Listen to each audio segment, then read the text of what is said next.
Worldwide. Talktainmentradio.com. We give you a reason to come.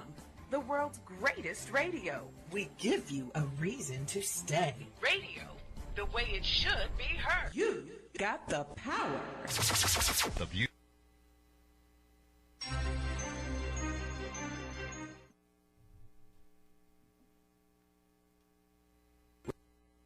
With Mr. Neely Fuller, heard exclusively on TalkTainmentRadio.com, the world's greatest radio. Radio, the way it should be heard. And now, Mr. Neely Fuller. If you do not understand white supremacy, which is racism, what it is and how it works, everything else that you understand will only confuse you. Only confuse you. Only confuse you. Good morning, good afternoon, good evening, and welcome to TalkTainmentRadio.com. The world's greatest radio. We go where you go.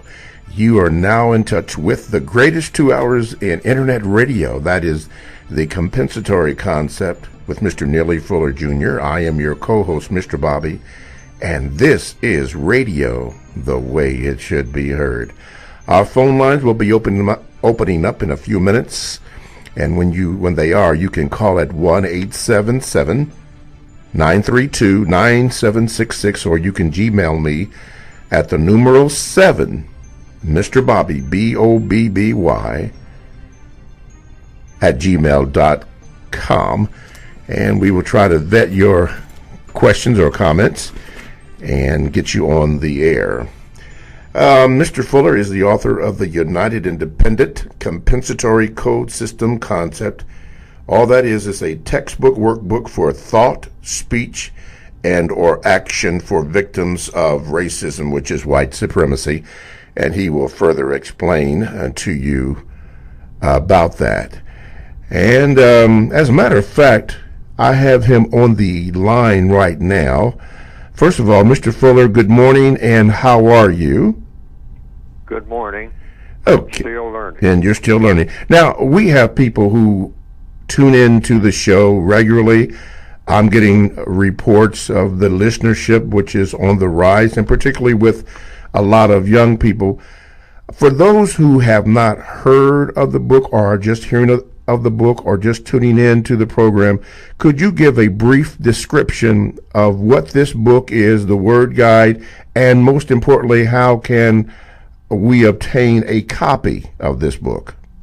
Well, the book is addressed to people who perceive themselves as being victims of and are subject to the system of white supremacy, which I define in both the basic book and the word guide as racism. There's only one form of racism, and that is the form of white supremacy that is functional. Now, sometimes people argue the point that there's all kinds of racism, and this causes a lot of confusion. But when we're talking about functional racism, in other words, supreme racism, the kind that's very graphic, the kind that really works, the only form of racism that really works is what I say is, in capital letters, the system of white supremacy. Sometimes I call it the religion of white supremacy, because it is the strongest political and religious system ever devised in the minds of people, because it was devised by people in recorded history, to the best of my knowledge and understanding. And the book is addressed to the victims of racism, people who perceive themselves as individuals as being victims of this system, meaning they are being harmed because of their color, and being dominated and harmed because of their color in all areas of activity: economics, education, entertainment, labor, law, politics, religion, sex, and war. And as individuals, they may perceive themselves as being people who have to resist and or eliminate that system and presumably replace it with a better system, which presumably, logically speaking, would be a system of justice, since the system of racism is designed for one purpose only, and that is to promote non-justice, which means what is justice, according to what I've written in the word guide of the textbook. Justice is to guarantee that no person is mistreated, and to guarantee that the person that needs help the most gets the most constructive help. And it's designed to be addressed. The book is designed to be addressed to individual persons, because the individual person is with him or herself more than he is with, quotation marks, anybody else at any given time. So therefore, each individual person has to know what his or her individual circumstances are and what to do about it if those circumstances are harmful, directly or indirectly caused by the races. The book can be gotten by going to producejustice.com. That's producejustice.com.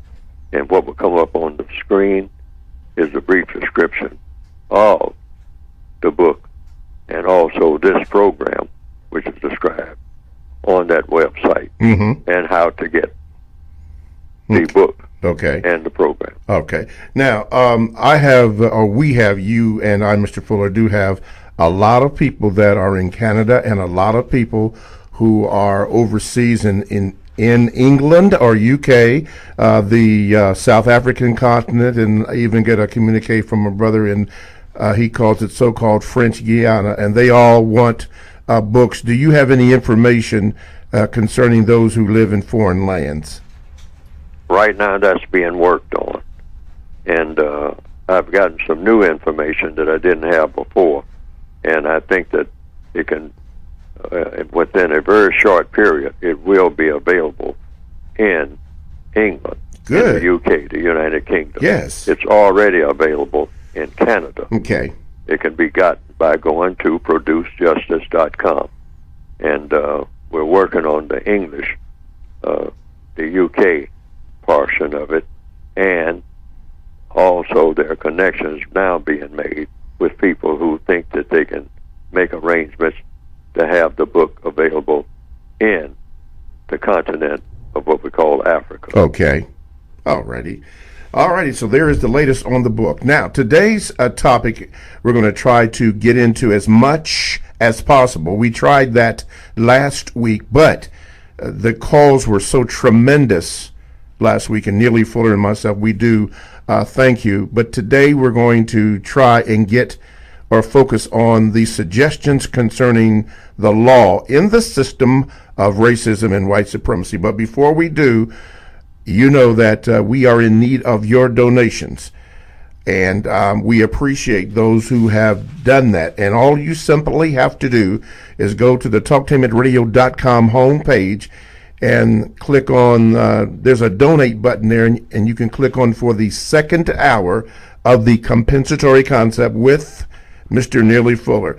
You can put any amount that you want to, $1, $1,000, whatever you feel that you want to do to contribute to the show for the second hour, and that'll be just tremendous. So go to the talktainmentradio.com homepage, and there you'll see the button and do your thing. Just a few people that have done that. We said we would give out a few shouts out.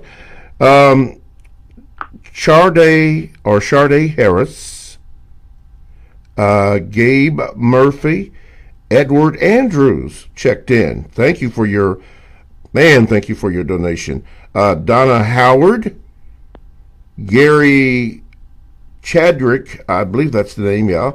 Thank you for that donation. And Shantae Brown, excuse me. Thank you for that donation. We appreciate all donations. Okay, with that being said, 1-877-932-9766 is the number that you can call to get in contact with the show, or you can Gmail me at the numero 7, Mr. Bobby, BOBBY, @gmail.com, and I will try to do that, read your Gmails, if my staff will let me. Okay, let's do this. Today we're going to focus in on the fifth area of human activity. Oh, excuse me, people activity. I got in trouble one time when I did say human activity, but people activity, and it is called the law. And starting on page 149 of the revised and expanded edition of the United Independent Compensatory Code System concept, we go to the middle of the page, and it simply says this: regardless of what you may have been told, expect at all times to be mistreated as a result of so-called, quote, laws and or legal systems that you are involved in and or subject to during the existence of the system of racism, during the existence of white supremacy, which is racism. Do not expect truth to be revealed. Again, do not expect truth to be revealed or used in a manner that results in justice and or indirectly dominated by racist man and or racist woman. White supremacists collectively at best expect only the expressions of so-called concern or sympathy. Mr. Fuller, could you pick up on the next paragraph according to, and then explain it as we go along, especially for those who are just tuning in to the program or wondering what it's all about? Well, the next paragraph says, according to compensatory logic, a law is anything that is done. If it's something that is done, it's a law. Just doing anything is a law. I mean, walking across the street, if you happen to walk across the street, that's the law of walking across the street because you did it. Mm-hmm. A law is whatever is done. Whatever is done is a law. A person might say, well, that's not a law. I mean, a law is not just anything that is done. Yes, it is. It's a law simply because it happens. And that is self-explanatory. It becomes a law simply by it being done. Now, there's a difference between law and justice. Laws are supposed to produce justice. In other words, something that's done should produce justice and correctness. There are laws of correctness too, which means what? What is justice? Justice pertains to people. Correctness pertains to people and things other than people. So there are laws of the universe. I mean, the sun and the way that the sun affects the environment. These are laws of the universe. Air, water, fire, they operate according to law. The law that governs fire. Fire does a certain thing. We're talking about doing now. What is a law? Those things that are done. But justice means the things that people do. And people should always try to use law in such manner that justice is the result. In other words, whatever they do should result in justice being done. And so I have a compensatory definition for justice that I came up with several decades ago, and that is justice is guaranteeing that no person is mistreated and guaranteeing that the person that needs help the most gets the most constructive help. Now, in the system of white supremacy, it's impossible for justice to exist. You can't have justice and racism in the same planet at the same time. Why? Because the system of racism is designed to prevent justice. So there's no such thing as getting justice in the system of racism. It can't happen. It's impossible. You have to have a system of justice or you don't. Mm-hmm. Which means guaranteeing that no person is mistreated, white or non-white. and guaranteeing that the person that needs help the most gets the most constructive help. Yes. So justice doesn't exist anywhere. Okay. Now, to continue on in that paragraph, and the reason why we're doing this is because we want to set a foundation that we can ask and inquire on questions, at least for the next 5 weeks, since we didn't get a chance to do it last week.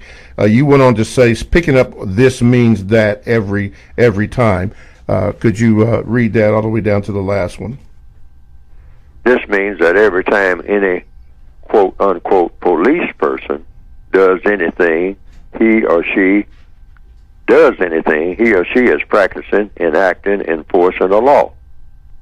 Anytime, a person that you call a police person does anything, whatever that thing is, that person is enforcing a law. Yes.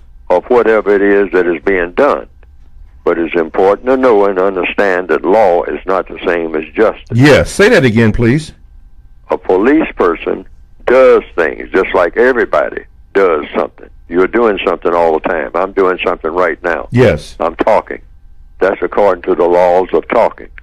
Now, a police person enforces laws that are either result in justice being done, meaning a person is helped, justly helped. Yes. Or a person is harmed, injustice. See what I mean? Or non-justice. Yes, sir. So, but a police person always practices justice.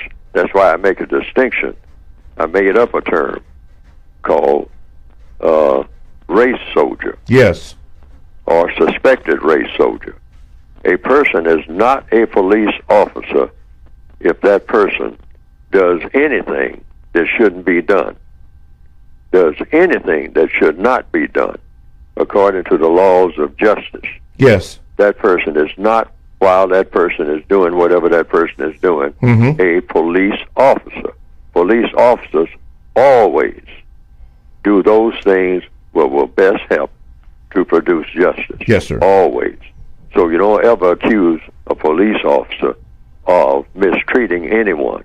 Police officers don't mistreat anyone. Police officers do not. Yes, police officers. But a suspected race soldier is a person who will pretend to be a police officer. This is real important so that people don't get in the habit of saying the police are rotten, the police are no good, we need to get rid of the police, we need to do harm to the police. No.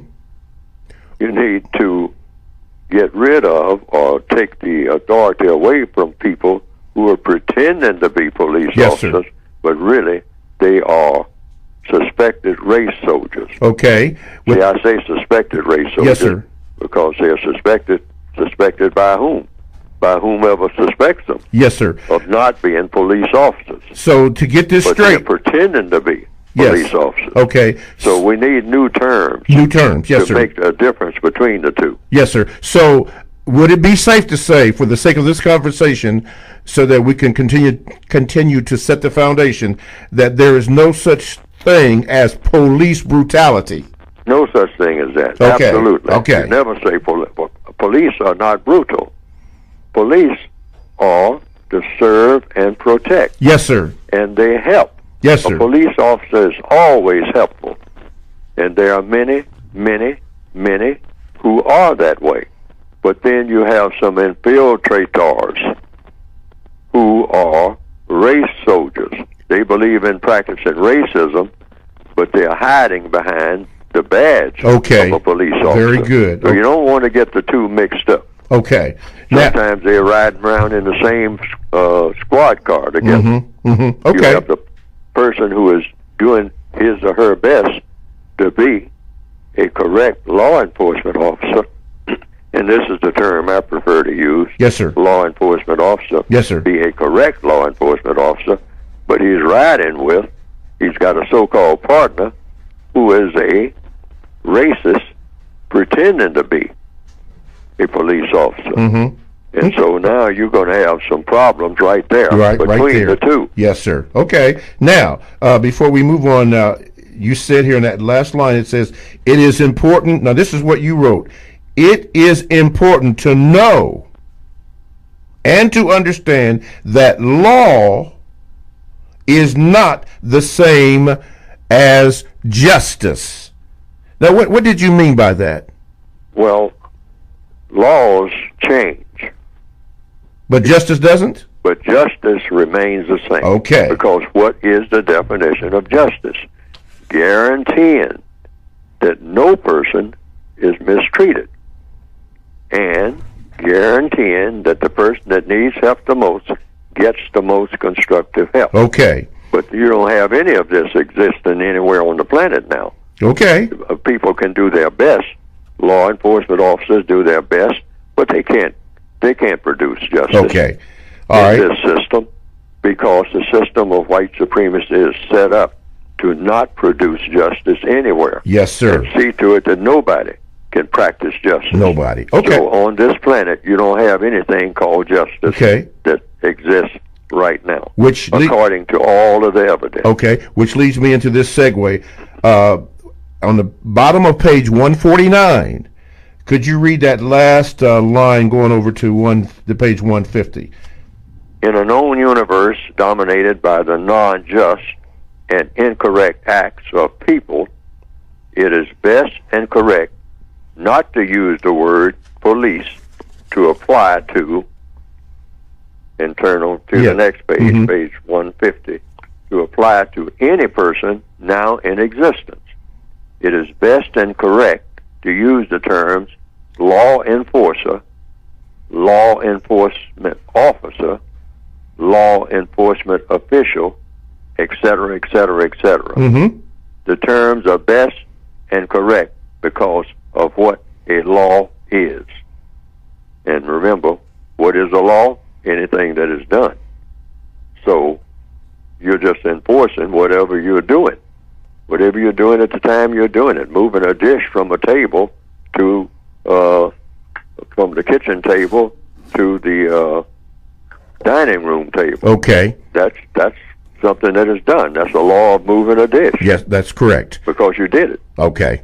Now, when we come back, we're going to start with the two basic goals of correct law enforcement. But before that, we're going to do this. TalkTameItRadio.com is a 24/7 no-charge worldwide broadcasting facility with hosts delivering on various topics such as news, lifestyle, sports, law, which we're doing today, health, wellness, religion, and, of course, politics. Now, here are several that I am going to share with you. The Voice of Pink Pearl is one show. At the Table is another show, and Urban Flow is another. Three of the many shows that we have here at Talktainment Radio. All you have to do is go to the TalkTainmentRadio.com webpage, then click on programs for the scheduled times of these shows and others, and it gives you a little brief description of the show. That comes from Talktainment Radio. That's radio the way it should be heard. This is Mr. Bobby, the co-host on the compensatory concept with Mr. Neely Fuller Jr. Our on-topic discussion today is the fifth area of people activity called the law. And if you have any questions, you may call in at 1-877-932-9766, or you can Gmail me at the numero 7, Mr. Bobby, Bobby, at gmail.com, and my staff will hand it to me if they can. Before we take any Gmails and calls, Mr. Fuller, right here on page 150, you said here or suggested the two basic goals of correct law enforcement. Could you go over that, please? The two basic goals of correct law enforcement. Yes, sir. 1 and 2. Yes, Number sir. 1 is to produce justice, and number 2, to eliminate injustice. Okay. Or non-justice. That's it. Of correct law enforcement. If you're talking about interactions between people, you're going to produce justice, and in the process of producing justice, you're eliminating non-justice. Yes, sir. So those are two acts that are happening simultaneously. And these should be the two basic goals of correct law enforcement, logically speaking. Yes. And laws change, yes, sir, but justice remains the same. That's right. A law is a tool.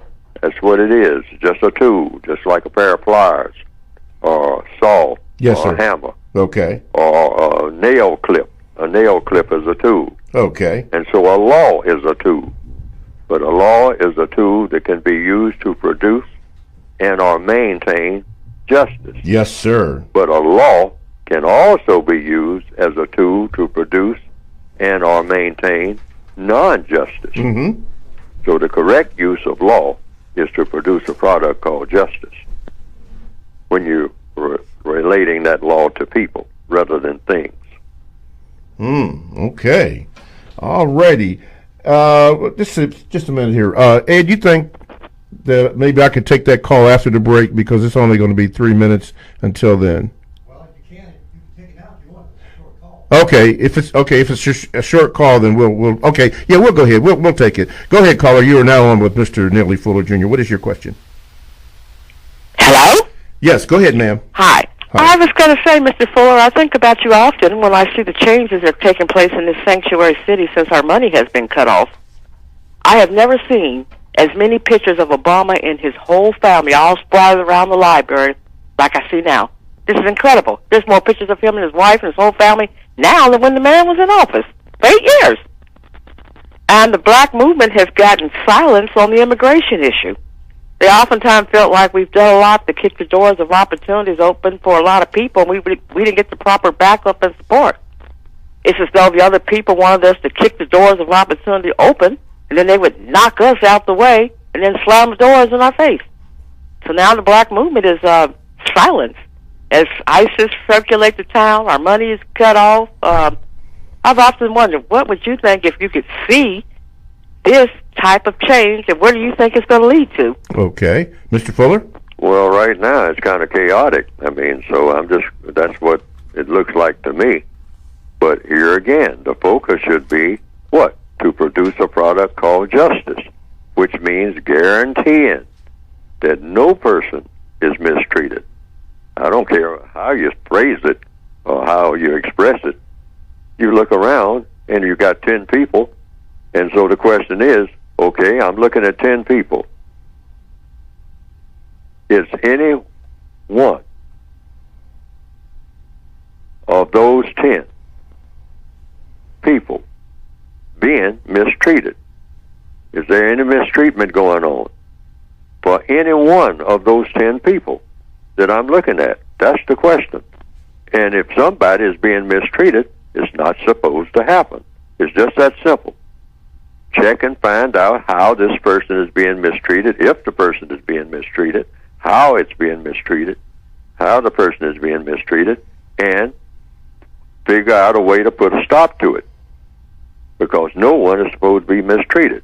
Now, the next question is, if you're going to have justice, now, are all of the people of those 10 that I'm looking at, are they getting the help that they need that's most constructive? Because nobody is supposed to be left out. Nobody. Otherwise, you don't have justice. So you don't have to chop it up into people who, whether they are immigrants, whether they are not immigrants, whether, someone is being put out of a job or someone gets a job or someone gets better housing or something like that. You just look around and say, wait a minute. The question here is, all these terms that you're using, let's just forget about those terms that you're using. Whether the person is an immigrant, whether the person is not an immigrant, whether the person is legal, yes, sir, whether the person is not legal. Is the person being mistreated? Mistreated. Let's examine all facets. All facets. We're going to have to leave it there. Everything that's going on. We're going to have to leave it there. Thank you, caller. TalkTameAtRadio.com. We go where you go. Check us out on 94.1 WGRN. Podcasts are available, and you can download the TalkTameAtRadio.com app to your cell or to your tablet. That's radio the way it should be heard. Stay right there. We have some Gmails coming up from South Africa, and more of your phone calls, all that and more on TalkToMeAtRadio.com. Okay, man, that was a lot of commercials, but and public service announcement, but it was great. TalkTimidRadio.com. We go where you go, and you can simply download the TalkTimidRadio.com app to your cell or to your tablet. That's radio the way it should be heard. This is Mr. Bobby, the co-host on the compensatory concept with Mr. Neely Fuller Jr. And our on-air topic today is the fifth area of human activity, which is the law. So when you call in, at least have some of your questions directed toward the law and also toward Mr. Fuller so that he may answer your questions. And you can do that by calling 1-877-932-9766, or you can Gmail me at the numeral 7, Mr. Bobby, Bobby, at gmail.com, and sometimes my staff will give it to me. Before we go on, listen, make sure that while you're listening, why don't you hit that donate button if you haven't? I don't care if it's $1, you want to get 50 cents, whatever. Make sure you hit that donate button so we can continue to produce the second hour of the compensatory concept with Mr. Neely Fuller Jr. We are on every week from 9 a.m. until 11. That is Eastern time. And usually in the second hour, we get a lot of calls coming west of the Mississippi, meaning California and so forth. But hit that donate button. All donations are tax deductible, and you'll be glad that you did, especially for the second hour, where you can actually call in and speak with Mr. Fuller. Okay, before we go to the Gmails, let's clean this up or clear this up. Mr. Fuller, on page 149 and going into 150 to 151, you said this, that if a system produces injustice, then the rules that maintain the system are incorrect, even though these same rules, and you put those in quotations, if used to maintain a just system, would be correct rules, again in air quotes. White supremacy, which is racism, is an incorrect system that promotes injustice. Any person who willfully helps to establish, maintain, expand, and or refine a condition of white supremacy, or who, if able, does not at all times strive to speak and or act against the condition, is a criminal and or an agent of the criminate. Now, you went down to the middle of the page, which you asked a very profound question, and the question was, what are the duties of a correct law enforcement officer? Could you answer that, please? The duties of a correct law enforcement officer, and I have three listed there. Yes, sir. The basic duty of a correct law enforcement officer is to have the correct intentions. All right. Now, that's the first thing you start off with. Number one. Yes, you have to have. Once you say that you're a law enforcement officer, if you have the correct, you're going to be a correct law enforcement officer, you're going to enforce laws correctly, you have to have the correct intentions. So you should sit quietly and ask yourself, if you're in that capacity, do you have the correct intentions?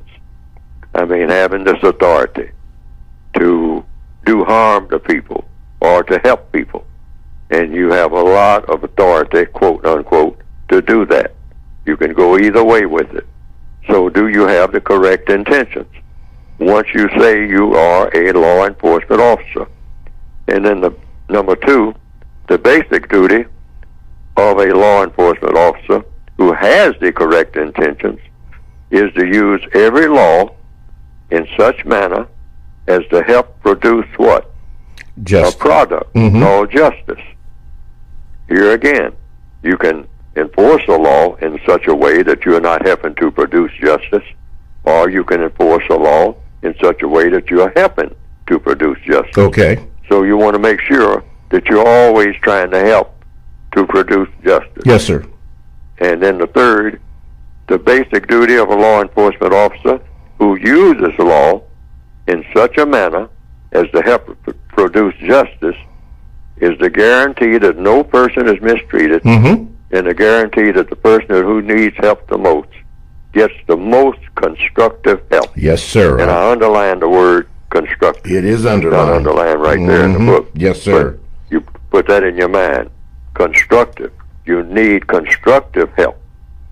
Make sure that the help that you get is always going to be constructive, and that's anywhere, at any time of day. Yes, sir. Okay. Let's see. Do we have a call? Oh, wait a minute. Yeah. Okay. Yeah. That's what it says. 1, 2, and 3, and that's found on page 151 of the revised expanded edition. Before we take a Gmail, let's have a call here. Go ahead, caller. You are now on with Mr. Neely Fuller Jr. Good morning. I've read where the legal definition of a minority includes the word minor as a root, minor being someone who is legally not recognized as an adult. And I don't know if when the term minority was implemented, but I'm sure it was pretty much done by the suspected white supremacists without black people or victims of the system having any say-so on the utilization of the word. So my question to Mr. Fuller is, do you think the system is able to maintain, because the majority of the time the victims are going along with it and acquiescing with the system and not knowing what the impact of these words are? This is why 80-year-old men are called boys, because they're a minority. Mr. Fuller? Yes. All of the above. And it makes sense. It's logical. Always follow the logic. We are prisoners of war. If you're classified as non-white anywhere on this planet, you are a prisoner of the system of white supremacy. Why? Because the system of white supremacy is what? Supreme. That's a very important word, meaning the white supremacists, not all white people, but those white people who have chosen to practice racism, are the most powerful people on the planet. There's no one on the planet more powerful than them in all areas of activity: economics, education, entertainment, labor, law, politics, religion, sex, and war. They dominate and mistreat people of color 24/7 in all of these areas of activity, even when they appear to be doing things that are very, very beneficial. And they do things from a physical standpoint that are beneficial to their victims. Yes. But the same way that a warden does in a prison. You're still a prisoner of war. And sometimes you get better food as a prisoner of war than you got last week, maybe. Or you'll move to an improved cell. Or someone came in and painted the cell that you're in. So you look around and you say, well, that puts me in a better state of mind because I'm not looking at these drab walls like I was looking at it. I got some nice green paint in here, and this makes me feel better, but you are still a prisoner of war. So we are a minority, not in numbers, but in power. Power, okay. See, so therefore, you just think about a prison, the world being a prison, and that people classified as non-white are the prisoners, and people who are classified as white supremacists are the prison masters. And that way you don't get confused. Just think of yourself every day. If you're classified as non-white, black, brown, red, yellow, beige, tan, but you're not white, and you're moving around anywhere on this planet, you are a prisoner of war. And the white supremacists have captured you, and they have made a system where they can do what they want to with you in all of these areas of activity. And that's what is going on right now. Unless I have been misinformed. Unless this doesn't exist. Some people say that, oh, this guy Fuller is talking about this racism. He does this every week. He goes on and on and on. I mean, don't pay any attention to him. He doesn't know what he's talking about. Well, that's fine. That's an opinion. And under Victims Guaranteed Qualification, a person VGQ. can say that. Mm-hmm. But then, when a person looks around and travels, you make your own decisions about whether that's true or false, based on what happens to you, Yes, or sir. what happens to other non-white people around you, Mm-hmm. and make your own decision about it. Okay. And if you find any place where this is not true, I am the first one who would want to know. Okay. All righty. Let's go to the Gmails. This is from Dr. Sloan in South Africa. He says, Mr. Fuller, I have diminished my use of the word or term that's racist. My preference is to use the term colorism or colorist, as it is less likely to be misused, or loose meaning through overuse makes folks think a bit. I will still use racism or racist in the specific context of describing the system of Anglo-white supremacy. And since the concept is a false concept based on skin pigmentation, or, as Denzel Washington recently noted when asked if a, quote, white person could have directed fences, quote, it's not race, it's culture, end of quote.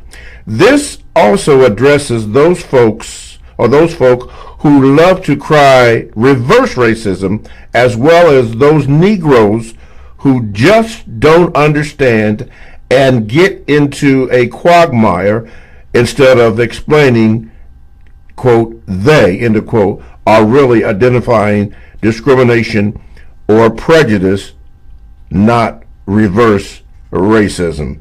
Mr. Fuller, we address Dr. Sloan's words. Well, that comes under VGQ, Victims Guaranteed Qualification. You use whatever terms you think work best, where people, words mean absolutely nothing except what you make them mean. And when you use the words, do people understand what you're saying and have a clear picture, very focused and very clear of what is being said, so that you don't have what? You don't have confusion. That's the one thing you don't want anytime you talk to anybody about anything, regardless of what the subject is. The one thing you don't want when you speak to someone on any subject at any time, anywhere on the planet, you don't want confusion about what you are saying, so that everyone is clear about what you're saying, and for sure, and I have to emphasize this, what you're saying is true. Very clear, first of all, about what is being said, and are you clear about what is being said being true? Mm-hmm. Because you have to have truth in order to move to the next stage of what you're going to do about truth, and that is, what is truth? That which is. You're going to use that which is, making sure that what it is what it is, and then you'll produce a product called justice and correctness. Okay. And theoretically, that's supposed to lead to a thing called peace. Theoretically. Because we don't know what that's like. Yes. Because it's never existed, as far as anybody who's breathing air now Mm-hmm. has never known that. Yeah. Because we've never had justice. You got to have justice in order to have peace. Yes, You theoretically. don't have that anywhere on the Yes. planet. Okay. TalkTameAtRadio.com. We go where you go, and download the TalkTameAtRadio.com app to your cell or to your tablet. That's radio the way it should be heard. This is Mr. Bobby, the co-host on the Compensatory Concept with Mr. Neely Fuller Jr., and our subject today, and maybe for the next 5 weeks, will be the fifth area of people activity, which is the law. So direct all your questions toward Mr. Fuller by calling 1-877-932-9766, or, of course, Gmail me at the numeral 7, Mr. Bobby, BOBBY at gmail.com, and I will try to answer your questions. And while you are there, hit that donate button so that we can continue to produce the second hour. And I have some updated information. We are now at $2,900. Our goal is $4,000, so we're about $1,100 to go, so please continue to do that. And I was given some new names, so I'm going to read those quickly. Carolyn Taylor, thank you for your donation. Let's see. Mustafa Dabo, Mario Turan, Kevin Kittredge, Reginald Thomas, thank you for your donation. Roberto Lawson, we did Cornelius Williams, Christopher Miller, thank you, Dr. Miller. George Thompson, thank you, Dr. Thompson. Jean Luma, and Samuel Robinson, thank you. Oh, yeah, wait a minute.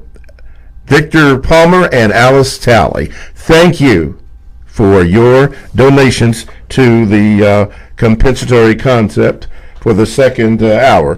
Okay, let's take this phone call. Go ahead. You are now on with Mr. Fuller.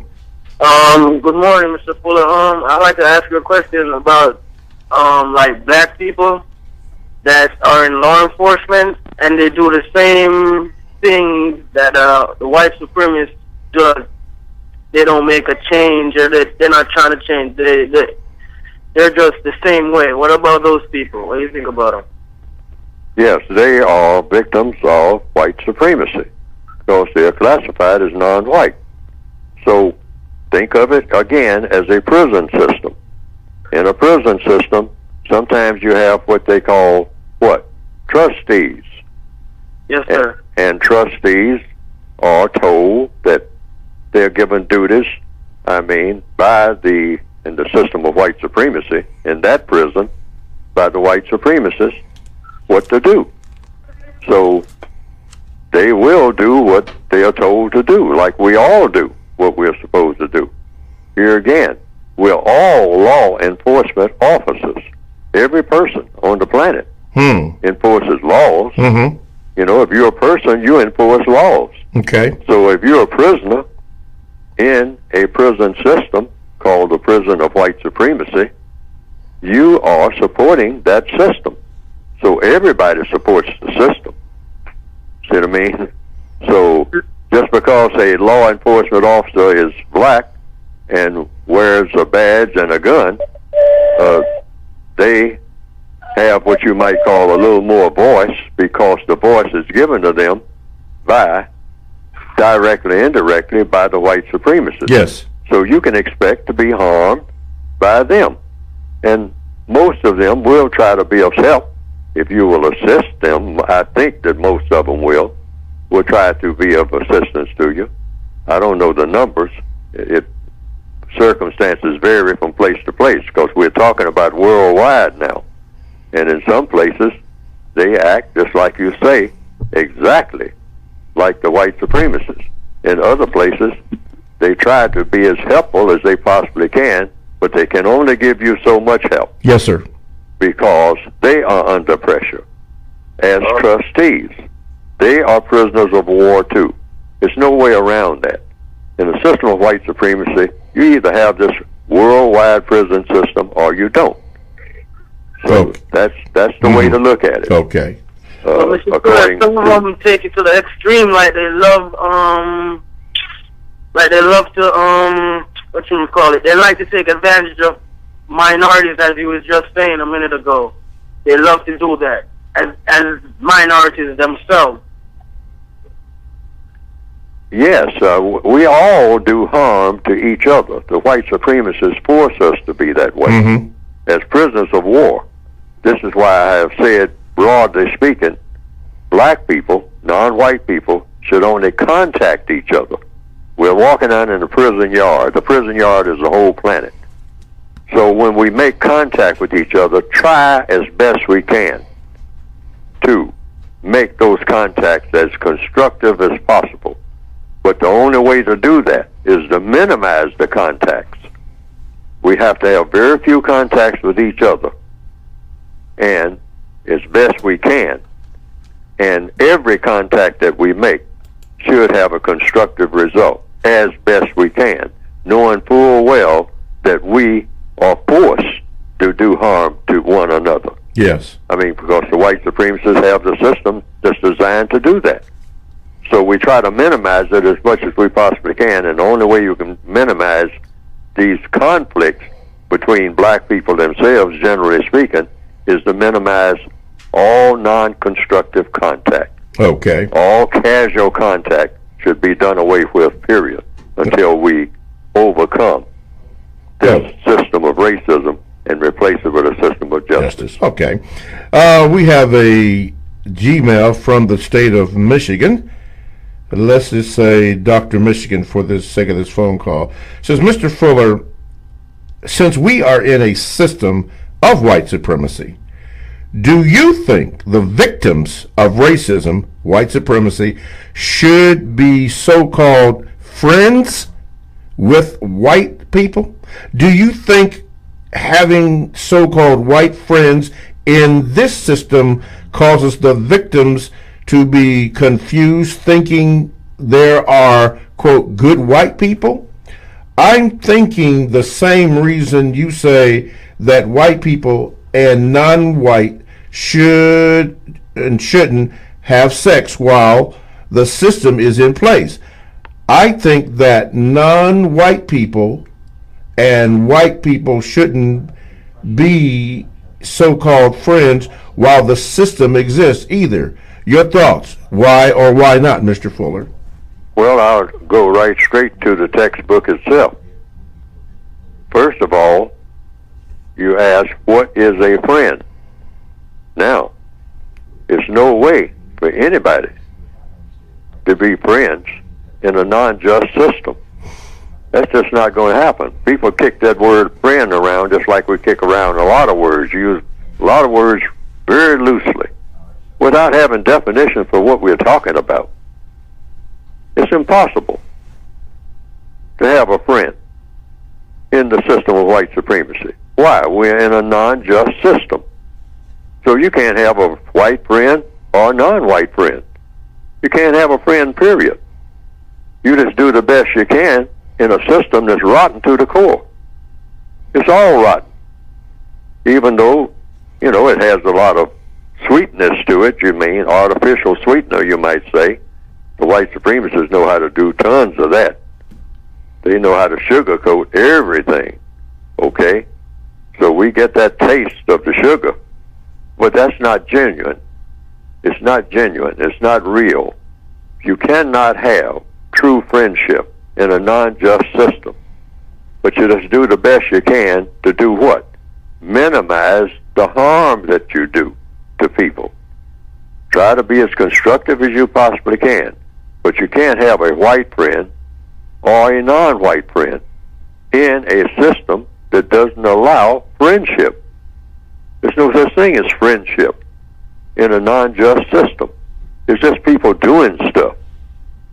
So the stuff that you do, just try to make it as constructive as you possibly can, knowing full well you can't get it the way that it ought to be. There's no way you can get any kind of relationship the way that it ought to be in a system that's set up to prevent everything from being the way that it ought to be when it comes to interaction between people. It's not going to happen. Wow. Trying to pretend that it's happening is just that. Now, we are excellent pretenders because we hurt all the time. So what we do is go around all day pretending. We're pretending that we have friends. The white supremacists do not allow that. Friendship means you have justice. What means, and what does that mean? What we've been repeating in this program all the time. Guaranteeing that no person is mistreated. That's a big order. Guaranteeing that no person is mistreated at no time? You guarantee that? But that's what you got to have if you got justice. And the other part is guaranteeing that everybody who needs constructive help gets it. You got to guarantee that. No half-stepping. No, I'll see about it next week. No, you got to guarantee it right now. That doesn't exist anywhere on the planet. But that's the way it should have been in the beginning. In the beginning, yes. Of time. All right? But everything got off track. And the white supremacists have made sure that it stays off track. Yes. Because they believe in mistreating people deliberately. and dominating and getting people to mistreat each other. So you don't have this friendship. Absolutely. There's no way to get it. Okay, when you hear the music, then you know that we have come to the end of the first hour's programming on the compensatory concept with Mr. Neely Fuller Jr. So thank you for listening. TalkTainmentRadio.com, the world's greatest radio, and radio the way it should be heard. Stay tuned for the second hour.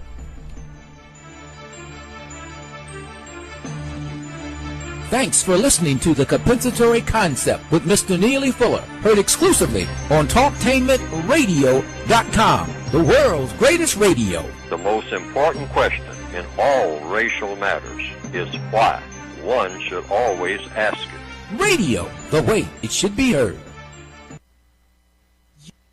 You've got the power. The world's greatest radio. TalkTainmentRadio.com. Talktainment Radio, worldwide sound. Talktainmentradio.com. We give you a reason to come. The world's greatest radio. We give you a reason to stay. Radio, the way it should be heard. You got the power. The views and opinions expressed are those of the host and guest and not necessarily those of TalkTainmentRadio.com, the management, the staff, or K&E World Network, LLC.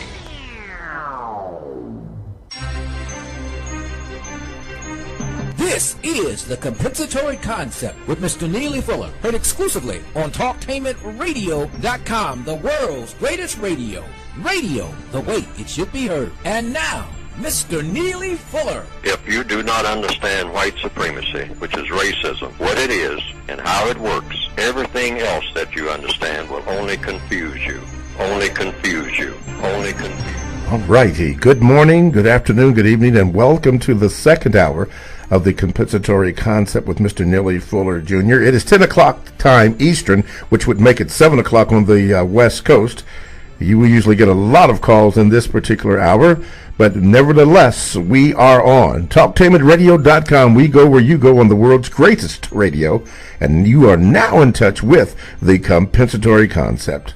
I am your co-host, Mr. Bobby, and this is Radio the Way It Should Be Heard. We've been discussing the fifth area of people activity, which is the law, and Mr. Fuller has explained that, but we also know that we have new people going on or coming on at all times, and we thank the young people, for coming on and listening to the show and asking questions. If you want to get in contact with the show, you may do so by calling 1-877-932-9766, or you can Gmail me at 7MrBobby. That's the numeral 7, Mr. Bobby, BOBBY, at gmail.com, and my staff will try to forward your messages on. Mr. Fuller is the author of the United Independent Compensatory Code System Concept. It is simply a textbook workbook for thought, yes, speech, and or action for victims of racism, which is white supremacy. And I'm going to have Mr. Fuller tell you just briefly about the book, where you can get it, and then we'll get back into the program. Mr. Fuller? Yes, and in connection with what I said before about friend, instead of using the term friend, use the term associate. And that would apply to anyone, white or non-white. Okay. That's an associate, somebody you associate with, somebody you interact with. Okay. I mean, so get that straight. Okay. Now, you can get the book, the textbook for victims of white supremacy. It's called the United Independent Compensatory Code System Concept. That's the basic title. The supplementary title is Textbook Workbook for Thought, for Speech, and or action for people who perceive themselves to be victims of racism, which I define as white supremacy. And you can get the book by going to producejustice.com. That's producejustice.com.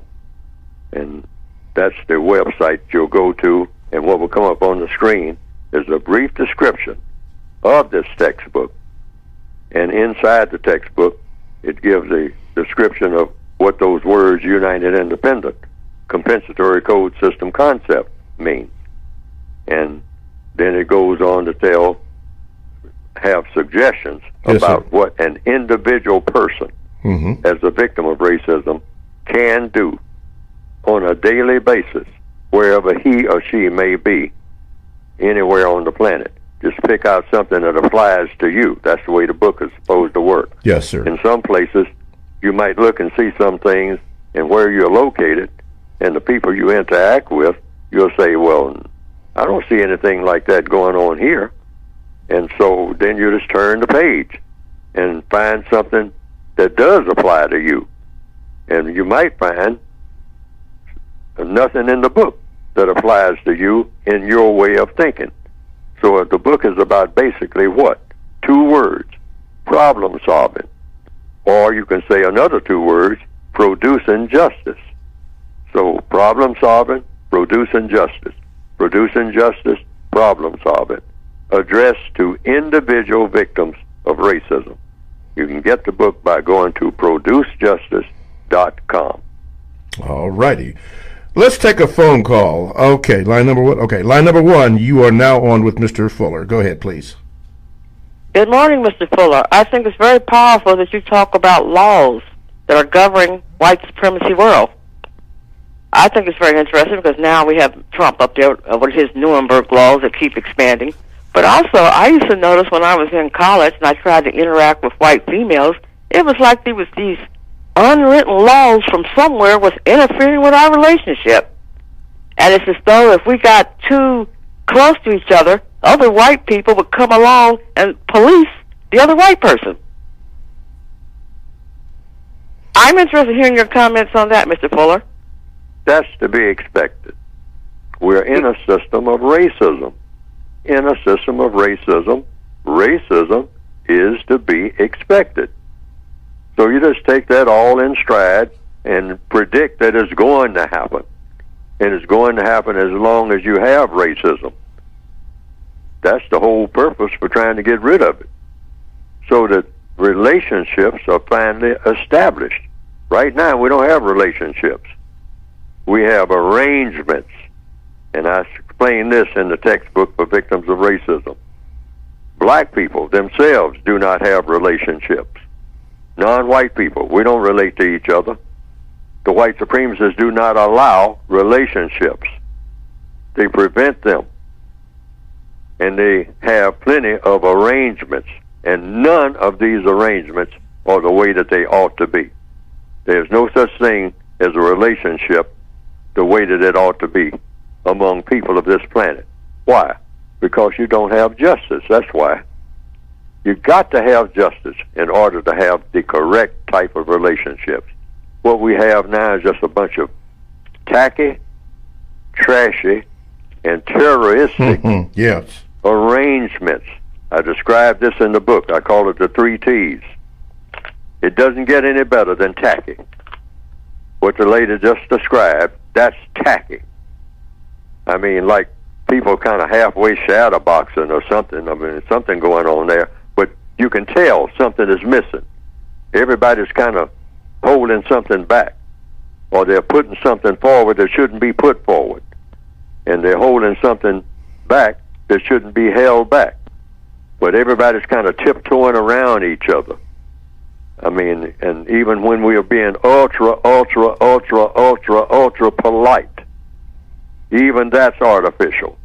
Everything is artificial in all 9 areas of activity. You got an artificial economic system, the use of time and energy, artificial education, teaching things that are not true.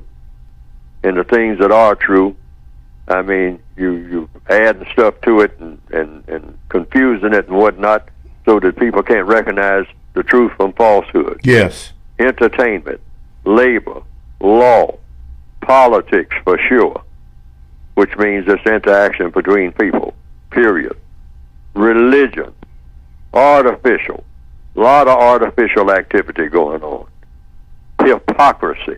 Yes, sir. On a monumental scale. The sexual thing, artificial.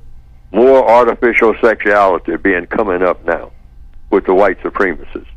Everything in sex is all confusing.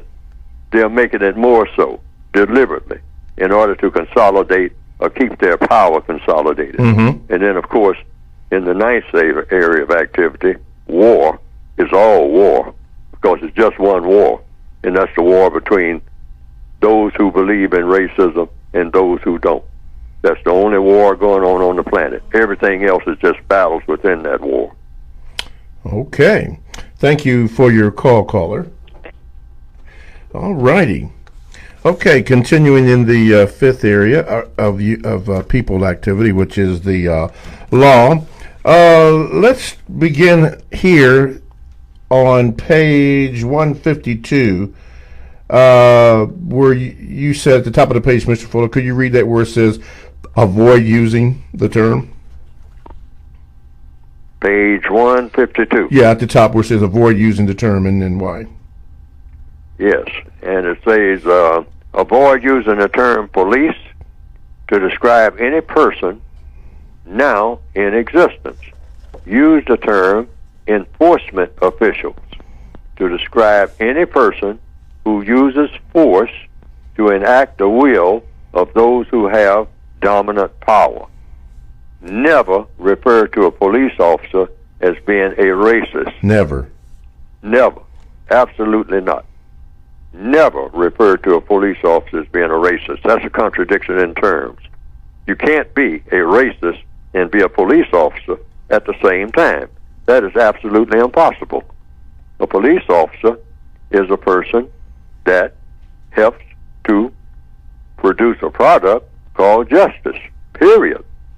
That's by definition. Yes. You're trying to help to produce a product called justice. And what is that product called justice? Guaranteeing that no person is mistreated. That's what a police officer does. Guarantees, no half-stepping, that no person is mistreated. And number two, guarantees that the person that needs help the most gets the most constructive help. Yes. So that automatically means, since a racist guarantees that if you are a non-white person, you are going to be mistreated, that's what a racist does, then a person who is a racist cannot be a police officer. Yes. And you should use terms that fit the occasion. But you can suspect that a person who is pretending to be a police officer, you can suspect that that person is what? A racist. Okay. And you can say that that person is a racist suspect. Racist suspect. Okay. Someone says something about, well, did the police officer say, well, you say that this person was a police officer, but I doubt seriously if this person was a police officer, because this person did this and did that and did that, and then you ask a question. Did what this person, all of the things that you add up that this person did that help to produce justice? Was Okay. that the correct thing to do? Mm-hmm. Was that the constructive thing to do? Then we have doubts about whether this person is really a police officer or rather a what? An imposter. Okay. All right, a pretender. A pretender. Mm-hmm. Okay, now let's do this. 1, 2, 3, 4, 5. There are 5 little paragraphs which you wrote, which are very important. Let's have you start where it says keep in mind, right in the middle of page 152, and then we'll go all the way down until it gets until the middle of page 153. Keep in mind that a law enforcement officer. Keep in mind that a law enforcement officer is not necessarily a police officer. A police officer is a person who at all times speaks and acts in a manner that always results in justice being produced and or maintained. Mm-hmm. Now, justice has never been produced, but you can say that the person is trying to do it. Okay. All right? Everybody on the planet should be trying to do it. Okay. And a law enforcement officer, however, is a person who enforces a law and enforces it in such a manner as to make that law effective. The law, put it in quotes, which is an act that is enforced, however, may or may not help to produce justice. Mm-hmm. I'm going to say that again. A law that is enforced may or may not help to produce justice. In a known universe, excuse me, in which justice does not exist, no person can truthfully claim to be or correctly be regarded as a police officer. Yes. So that's why I say you use the term law enforcement officer yes, rather than police officer. Absolutely. Go ahead. Because a police officer, by definition, doesn't even make a mistake. All right? If he makes a mistake, I mean, and somebody is harmed unjustly, during the time that mistake was made, that was not a police officer. Okay. That was a law enforcement officer, because he enforced some kind of law. Right. Doing something. Right. Because what is law? Anything that is done. But police, that's almost like a sacred word. Yes. When you say police, you are saying a mouthful, because you're saying that person is practicing justice all the way, producing it. Now, according to compensatory counter-racist logic, right at the bottom of page 152. According to compensatory counter-racist logic, it is impossible for a white supremacist to be a police officer or for a police officer to be a white supremacist. The correct term for a law enforcement officer who practices white supremacy is a suspected race soldier, suspected racist, or suspected white supremacist. And that's how you can say it in court. Yes. Your Honor, I believe that this person was not acting as a police officer, because I know what a police officer is. A police officer always tries to produce a product called justice. This person, according to what I witnessed or what I was involved in, acted like a suspected race soldier. And if someone in the court says, you keep saying suspected race soldier, suspected by whom? Suspected by me, Your Honor. Yeah, yes. I'm doing the suspected. And as a victim of racism, I can suspect a person to be a racist if I choose to suspect that a person is a racist. And I have chosen, Your Honor, to suspect that Officer Phillips here could be. I'm not saying he is, because I'm prevented from doing that. You're saying I can't could. prove that. But I suspect he could very well be a race soldier and or a white supremacist. I suspect he could be. Now, before we go on, you said these 5 things. You said, while in the presence of law enforcement persons and in your general interactions with them, do the following. Number 1, what is that? Be as calm and as courteous as you possibly can. Number 2, answer all questions in a manner that is calm and constructive, as best you can. Any questions that you ask, be calm when you respond. Okay. And try to be as constructive as you possibly can. Number 3, if you are not absolutely certain of the answer to a question, say that you are not sure. Because you have to be real cautious when you're talking to a law enforcement officer about what you say. Because anything that you say can, as some people say, and will be held against you in a court of law. In a court of law, yes, sir. All right? Which it might wind up you just being in a court of law. So be careful of every word that you say. Every word. Every word, okay. Yes. And number 4, do not use any profane language. Period. Doesn't make any difference whether the officer is using profane language all over the place. And I have heard that some of them do. Let them. Because you're going to let them anyway. You're not going to stop them. All right? And so let them say whatever they want to say. All right? You'll talk about this later on. Okay? But you don't use any at all. And number 5, do not do anything or say anything that may cause a greater problem. Do not do anything or say anything that you believe may cause your problem to get greater. A lot of people do that. Yes. You know, you Yes. want to make a speech. That's not the time to make a speech. And there's three things that I've said that's not in the book. What are those? Hello? Yeah, go ahead. Go ahead. Yes. I call it 3 F's, and that is do not fuss, do not fight, and do not flee. Even if they strike you. No, don't start running. No. I'm talking about defending yourself if you are being hit by the. Go down. I mean, because chances are you're not going to be able to defend yourself successfully anyway. So you go down and get beat like Rodney King, huh?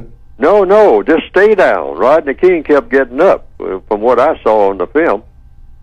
I mean, and they were beating him. They were taking turns and whatnot. But it's not a lot you can do. If he started fighting back, look at it like this. From what I saw on the film with Rodney King, if he actually started fighting back against 5 and 6 people with his bare hands, and they have batons, they have other equipment, and definitely they have the means of making instant death, called the 9mm or the .44 caliber automatic pistol, which can do a lot of damage in a very short period of time, and he doesn't have one. What does that mean? He's going to lose. Okay. You don't do anything that's going to cause you to lose. In other words, look at yourself as a prisoner of war. You're a captive. You're just like a person who sometimes is armed. Like, consider yourself in a war. Okay. You're a paratrooper. You drop behind enemy lines. Look at it that way. Okay. And you're surrounded. You're outnumbered. All right. You put up your hands. You have to have mercy. Mercy. So okay. putting on a show won't help. All righty. That's not the time to start putting on a show. Uh, Too many black people make the mistake of, I'm going to put on a show. Even though I know that show ain't going to go nowhere. It's going to be curtains for me in this show. Okay. But I'm going to do it anyhow because that's how I feel. Yes, sir. Okay. Resist that instinct. Resist it. Okay. Talk to him at radio.com. Let's go to the phone lines. You are now on with Mr. Neely Fuller Jr. Go ahead. Yes, go ahead. Hello? Yes, you're on. I have a question. Since we're talking about law, what about the judges suspected? Would you still consider them to be race soldiers? Who? Judges in the law, in the courts. Oh, a judge can be a race soldier. I mean, usually a race soldier is armed and can do direct damage. I mean, that's why I say the law enforcement officer. But a judge can be, a race soldier, because every white person is a race soldier if he or she is practicing racism, either directly or indirectly. But I just said, rather than use the term police officer, if you suspect that a person is a racist, you don't want to say a racist police officer. That's a contradiction. Keep that police officer pure, all right? Because there are plenty of people in uniform who are trying to do the correct thing, regardless of what some people say. I know this for a fact because I've experienced it. Okay.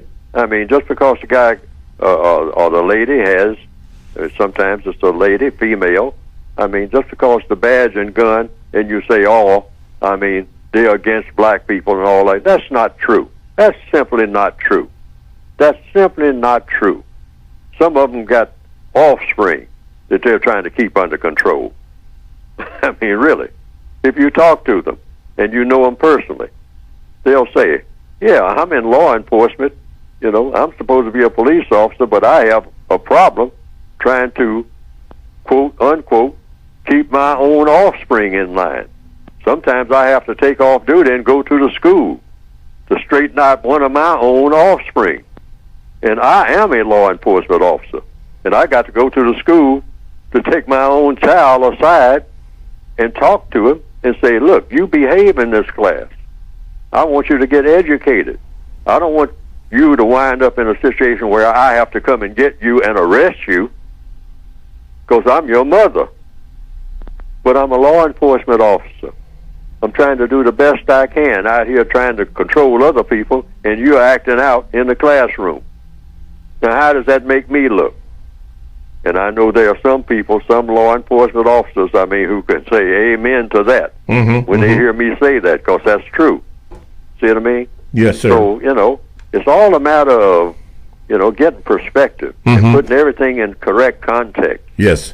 So we have to get out of the area of calling people that are in law enforcement, instead of calling them policemen or police persons, call them law enforcement officers. Law enforcement officers. I got you. Yeah, right. And the reason for this, we're trying to correct confusion. Yes, sir. Because when we say police brutality, that's been around like forever. Yes, sir. And we should say that's impossible. The person must be somebody else, because police are not brutal. That's impossible for a police officer to be brutal. That's got to be somebody else who's being brutal. Okay. And who is that somebody else? Probably a suspected race. Yeah. We're suspected by whom? By me. Yeah, we're going to have to make that distinction clear. Yes. TalkTreatmentRadio.com is a 24/7, no-charge, worldwide broadcasting facility with hosts delivering on various topics such as news, lifestyle, sports, law, health, wellness, religion, and politics. Now, here are several shows that I'd like to share with you. The Kinsman is one. Senior Agenda is another one. And This is Libby is one. Now, all you have to do is go to the TalkTreatmentRadio.com homepage, click on programs for the scheduled times, and a little brief description of the show. All this comes from TalkTreatmentRadio.com. That's radio the way it should be heard. This is Mr. Bobby, and I'm the co-host on the Compensatory Concept with Mr. Neely Fuller Jr., and you can get in contact with the show by calling 1-877-932-9766, or you can Gmail me at the numero 7, Mr. Bobby, B-O-B-B-Y, at gmail.com. And while you are there, hit that donate button, ma'am, donate button, sir, for the continuance of the second hour of the Compensatory Concept. We are almost at our goal. We are $1,100 short. I just got a note that we are at $2,900. We need $4,000 to complete our goal. So if you haven't done that, just simply hit that donate button on the TalkTreatmentRadio.com homepage, and let's get this baby in the house. Let's go to the phone lines. Go ahead. You are now on with Mr. Neely Fuller Jr. What is your question?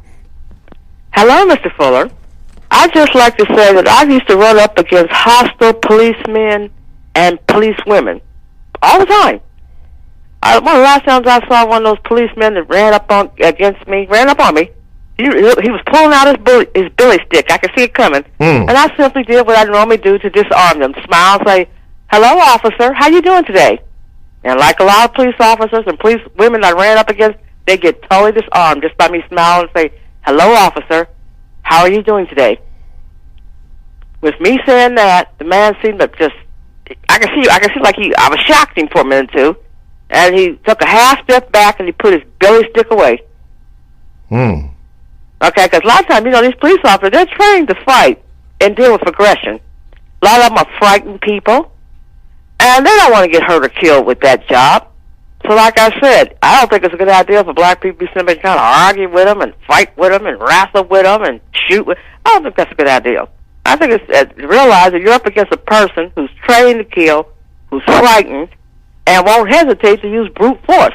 Okay? So when you run up against them, the question is, how are you going to calm them down and get away and survive the encounter?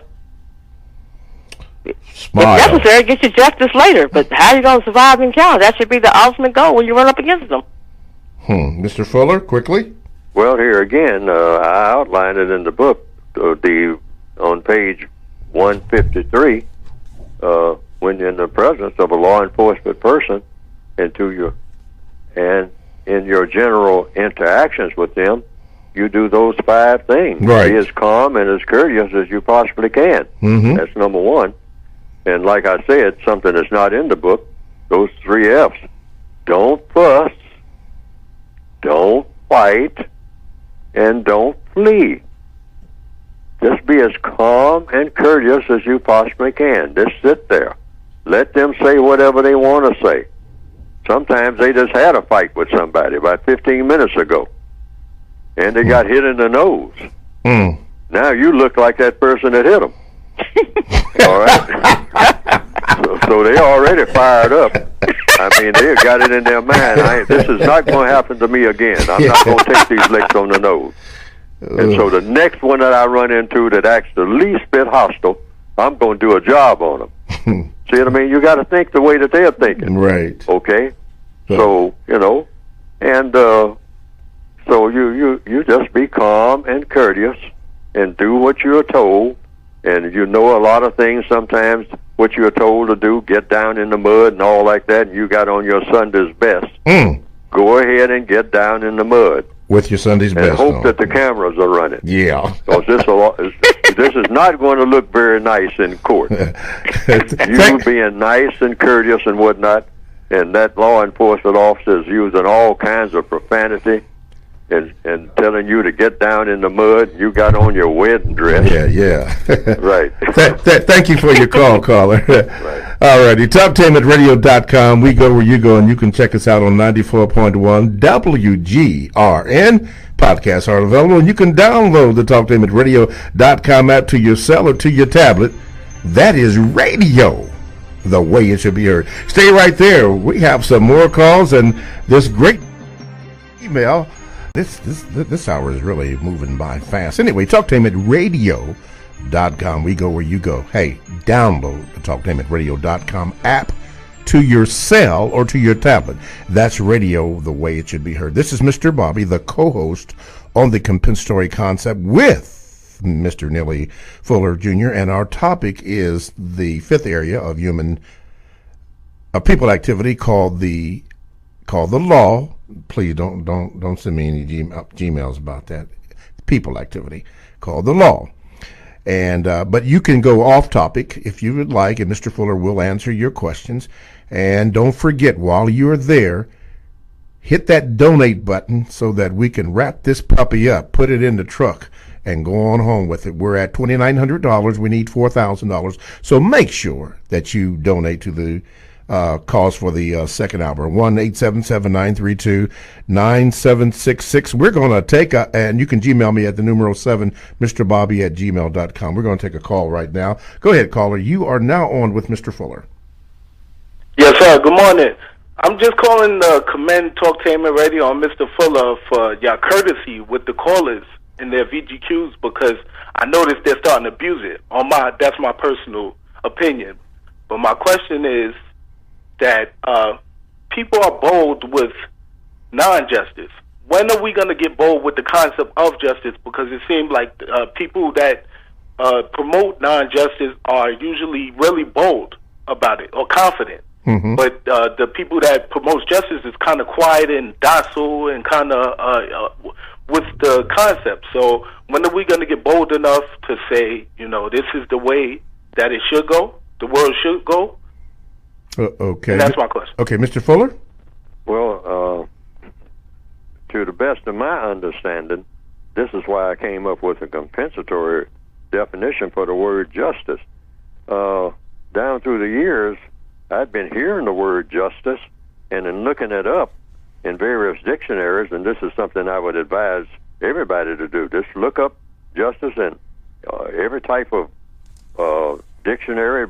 It's something called Black's Law Dictionary, I believe, and look up the word justice in that and see what you think.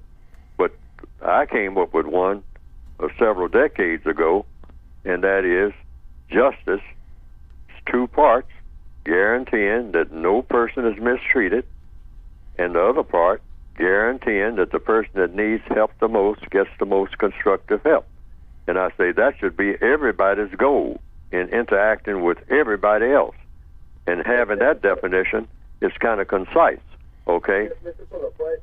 It seems like, okay, with the concept of justice, it's like kind of, it's not in your face. It means like, just like with the callers, y'all very courteous with the callers, but it's kind of like they're taking over. Even with your concepts, a lot of people are taking things from your concept, and no one's saying anything about it. You know, it's like we kind of humble, let them just do it, and we keep going to do what we do, and you know, it's kind of like they're just you know, kind of winning while doing it, just stealing things and just you know, bold about doing it. You know, it's like it's kind of humble, you know, too humble or docile, as they would say. Mr. Fuller, if you understand what I'm saying. Not quite.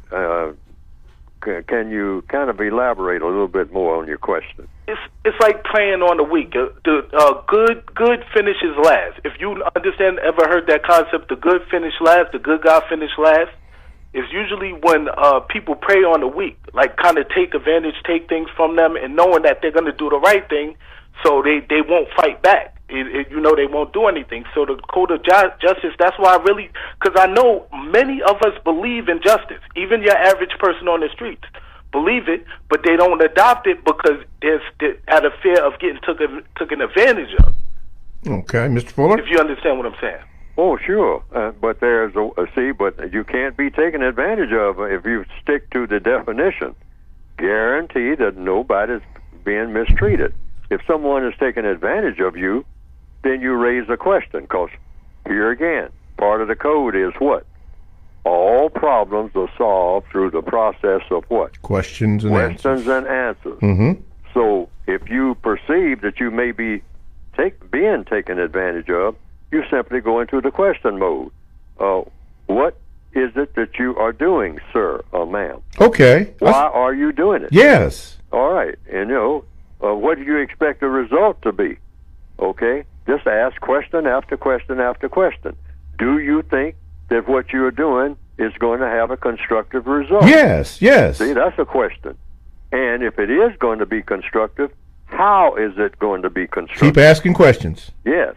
Just keep asking questions, and don't help the person with the answer. That's always a mistake. Mm-hmm. Okay, I see what you're saying. I see what you're saying. Let the person, you know, you ask the question and wait for the answer. And then but say if the question never gets an answer. I mean, like, say if they say, "Oh, I don't care about your question. You know, I want to do because most people that's not just are bold with it. They know that they're practicing evil. But they'll tell that's you, a like, different this is thing what I'm going to do. altogether. Then you say, you just ask a simple question: do you believe in trying to produce justice? Okay. Yeah. That's a straight up question. Yes or no. That calls for a yes or no. And if the person says no, then you say, "Oh, thank you very much." And then you try to put distance between you and that person, because you don't want to be around somebody who's not trying to produce justice. And you let them know that politely. Say, "Oh, you're not, you know, you don't believe in trying to produce justice. You believe in mistreating people." You know, and then you can ask them a question: "Do you believe in mistreating me?" Yeah, and let them answer. I can see Don't that. help them with the answer. I can see that. And if the person says, "Yes, I'll mistreat you if I can," you say, "Well, thank you very much for telling me." Now, see, just that little interchange itself is helping to produce justice, because now you begin to identify everybody who doesn't believe in producing justice. Let everybody stand up and be counted for whatever they believe in. That's what the racists need to do. Yes, some of them will, but most of them won't. Yeah, this takes practice. Racists will say that they are not a racist in a minute. Many of them. You know, "Oh, I'm not a racist." Practicing racism full tilt. Full tilt. Okay, I can see that. This takes practice. Okay, let's go to the Gmails. This is a rather lengthy one. I'm going to try to break it up, but this person, Dr.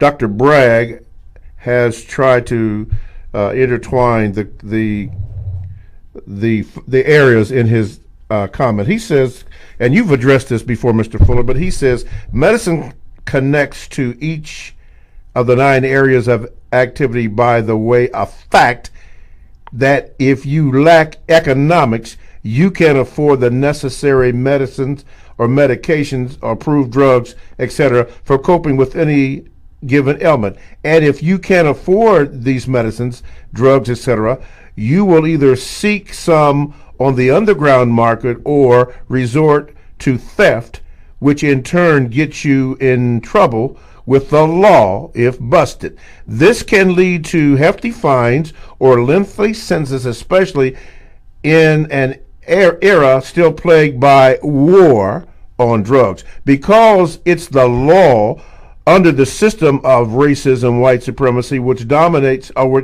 which determines which drugs are legal and which are not, regardless of how in need a given patient may be.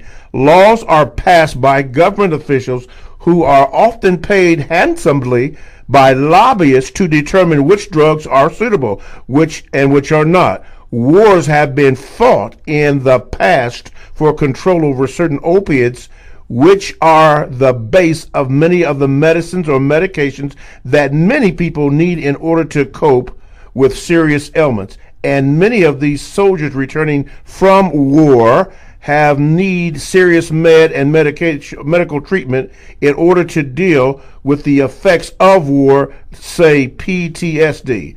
Again, Agent Orange and on and on.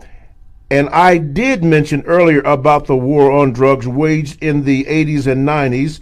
Ritalin and other ADHA drugs have been used in the treatment of unruly school children, in particular black boys in public school systems, which is in the area of education, which has shown to lead them later on to more illicit and illegal drugs, which again leads to mass incarceration. And if becoming sick as a laborer, certain religions, in the area of religion, under the system of racism, white supremacy, mandates that their followers not be partakers of the use of certain drugs. He goes on and on. I know you've addressed this. His basic premise was that medicine should be included in the 9 areas of the of the people activity.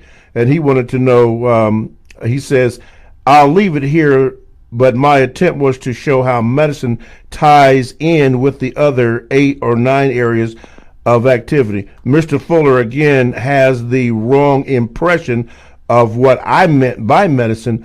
I will forward this to Mr. Fuller. I don't know if you got that. And if I get a chance in the coming week or two, I will call in and try to present this to him on the air, so he may be a bit more clear on what I was trying to say in the email that I tried. Let me see. Let me put this down here. That he tried to get in contact with the show. He mentioned about the caller that mentioned about that there should be or consideration of the 10th area, a 10th area of people activity called medicine, since they all seem to tie together. Could you address that? Yes, I have addressed it. I have addressed it down through the years, because people have not only mentioned health, they have mentioned transportation as an area of activity. They have mentioned communications as an area of activity. They have mentioned astrophysics as an area of activity. See, you can have anything as an area of activity, whatever a person is doing. I mean, fixing a tire on a car can be an area of activity. Yes, sir. But see, what I have done is incorporated health in all of the 9 areas. Okay. Because I mentioned chemicals and all like that. I have mentioned on the air the different diseases, Zika, yes. Ebola, yes, AIDS. That all comes under the system of white supremacy. I mean, they use all kinds of things to harm people. I could use firearms as an area of activity. But see, at a certain level, I decided many years ago in structuring the 9 areas, I said, well, I can get all of these other ingredients, transportation, housing, and different things like that. I can just put that under the umbrella of economics, of politics, of any of the areas where people interact with people, okay? Like I say, all of these areas interact with each other, but I just couldn't go on and on and on and on and on and have ad infinitum major areas of activity, okay? So I just settled on 9. But anything that a person is doing can be considered an area of activity Okay. because the person is doing it. Okay. I mean, clock making could be an area of activity. Yes, if yes. a person wants to emphasize clock making. Okay. Okay? All right. So I want this understood. And so it's not that I'm opposed to health, but health is incorporated Yes. in all of the other 9 areas, Okay. particularly under economics, the use of time and energy. Yes. Medicine is about time and energy. Just that Okay. alone. That's what economics is. Okay. If you don't have correct medical care, that's not the correct use Of time and energy. Yes. Okay. So that wouldn't be incorporated. All right. Very, So very. just so that people understand, I didn't want to have, say, 9 rather than 9 areas of activity, I would have 200 areas, Yeah. which I could easily do. You're right. Right. So you just had the eye. Okay, Dr. Bragg, if you are listening, I did try to read that, but you can also call in. Let's go to the phone lines. Line number 1, you are now on with Mr. Neely Fuller. What is your question? Thank you, brother. I'd just like to make a comment. Mr. Fuller and asking all the questions that I might could ask him, so I'd like to comment. Go ahead. Now, Brother Fuller talk about the power of the psychopath, and I agree with him. But to add to that, they also have a plan of eliminating non-Caucasians from this planet. They have done this for well over 3,000 years, and they are continuing on that path, and we should not try to ignore that. And black people are next on their agenda to be exterminated. Then after they are finished with us, they're going to get the Africans. And that's what I bring to the table. These people are sick. They have exterminated people well over 3,000 years. They show no intention of stopping. They show no intention of being any different. And I just put that to the table. Now, one last thing. Power is taken. Power is taken. It is not negotiated. Once you meet power with power, then you can sit down and maybe negotiate. Like this Kim Young over there. Hey, Kim, you can't do this. You can't do that. But he goes over all around the world killing people. Over him assassinating black people, lynching them. And he over there telling Kim Young how bad he is. Kim Young said, man, F you. This is my country. This is what I'm going to do. And if they have to go in there on it, he said, come on. But you're not going to dictate to me. That's when power meets power. That's when Kim Young can be able to negotiate. But if he just lay down, he can't negotiate nothing. But anyway, right, people, my brother. hey, anyway, people, think about it. These people are sick. They have us up next for extermination, and they are working on that plan. Just open your eyes. All right. Thank you, brother. Thank you, my brother. Talk to him at radio.com. We go where you go, and you can simply download the Talk to him at radio.com app to your cell or to your tablet. That's radio the way it should be heard. This is Mr. Bobby, the co-host on the compensatory concept with Mr. Neely Fuller Jr. You can simply call in by calling 1-877-932-9766, or you can Gmail me at the numero 7, Mr. Bobby, BOBBY at gmail.com. While you're on the homepage, hit the donate button so you can donate to this second hour of the compensatory concept. We're at $2,900. Our goal is $4,000, so we're almost there. And very quickly, Mr. Fuller, I have in the remaining moments, just very briefly, just comment about your book and how we can get it. You can get the book by going to producejustice.com. And what will come up on the screen is a brief description of the basic textbook and a supplementary, which is basically just an extension of the basic textbook, a compensatory counter-racist codified word guide. Now, even in this program, we have used the word in the earlier part of the program, the first hour, the word friend. That's in the word guide. And it says use this word with caution, great caution, and ask questions. Like all problems are solved through the process of questions and answers. Now, the book is directed toward individual usage for individual people, individual victims, people who perceive themselves as being victims. Victims of what? Victims of a criminal system called the system of white supremacy, which is racism. Indeed. And it's about how you can, some things to think about, suggestions about things to think about, and what you can say about things on a day-to-day level when you're having conversations with people, or when you're in a legal situation, what you say and what you don't say, and all like that, how you conduct yourself, and as far as speech and or action. Yes. So it's called Textbook Workbook for Thought, Speech, and or Action for Victims of Racism. Okay. Go to producejustice.com. That's producejustice.com. All righty. The information is there. Thank you so much, Mr. Fuller. I almost called you Dr. Fuller. Got in trouble for that, too. But anyway, let's go to a question from Dr. Kayla. And she writes this. She says, Mr. Fuller, if I locate the modern-day descendants of the white people who enslaved my ancestors, what would be some good questions to ask them? And should I ask them for any compensation today? Well, the basic question is, do you believe in justice?